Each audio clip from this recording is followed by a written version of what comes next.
Sielskoffie uit die hart.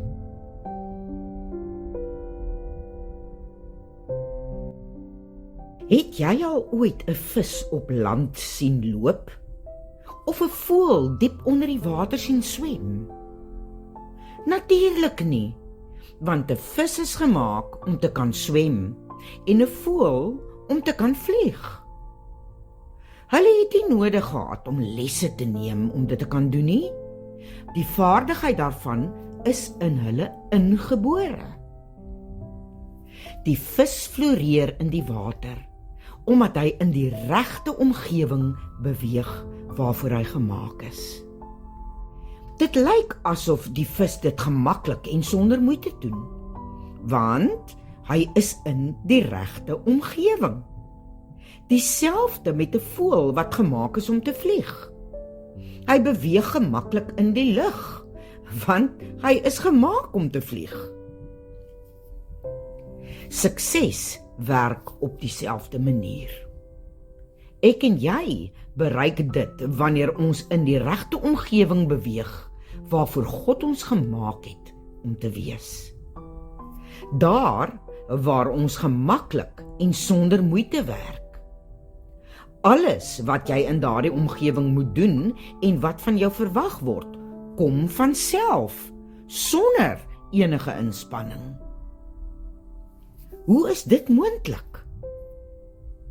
Want jy het reeds alles in God ontvang om in daardie omgewing optimaal te kan funksioneer, sonder enige lesse of dat iemand jou moet begelei. Om daardie omgewing te vind, is dit egter nodig om 'n baie nou pad saam met God te stap. Hy is die een wat jou sal begelei tot daar waar hy jou sien funksioneer. Miskien het dit tyd geword dat ek en jy by Vader gaan aanklop om ons te help om daardie omgewing te vind. Want soveel keer het ek en jy al probeer op ons eie om daar uit te kom. En elke keer het ons gefaal daarin. Hoekom? Want ek en jy is slegs tot alles in staat wanneer ons Vader deel maak van ons alledaagse lewe en besluite.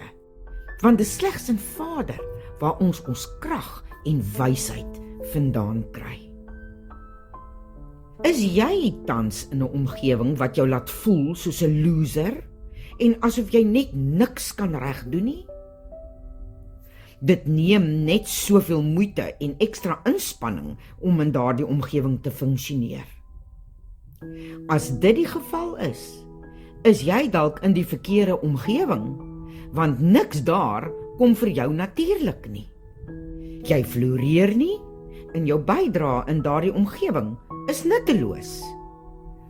Dan het dit al tyd geword om boeke te vat oor jou toekoms. Daardie omgewing waarin God jou gemaak het om te wees, is nog op pad. Wat geniet jy om te doen? Watter talente het God jou mee geseën? Dis nou die dinge wat jy gemaklik en goed kan doen sonder om 2 keer te dink. Iewers daar lê jou ideale omgewing waar Vader jou sien floreer soos 'n vis in die water. Daar waar jy 'n verskil sal maak vir sy koninkryk, sonder dat jy dit eers besef. Sukses is dus iets wat natuurlik kom, want jy funksioneer in jou volle potensiaal tot jou doelwit waarvoor God jou gemaak het op aarde.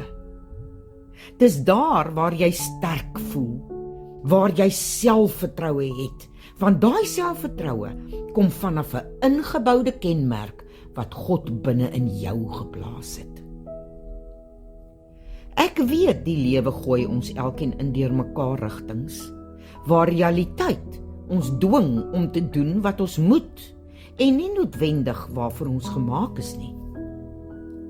Dis in sulke tye wat dit nodig is om 'n sterk verhouding met Jesus te hê, om ons te lei tot daar waar hy ons sien floreer. My gebed vir elke luisteraar vandag is dat jy jou omgewing saam met die Here sal vind. Want dit is slegs daar waar jy totaal optimaal sal funksioneer, in volledigheid. Daar waar jy gelukkig sal wees om die verskil te maak wat God jou gemaak het om te wees. Lief vir julle.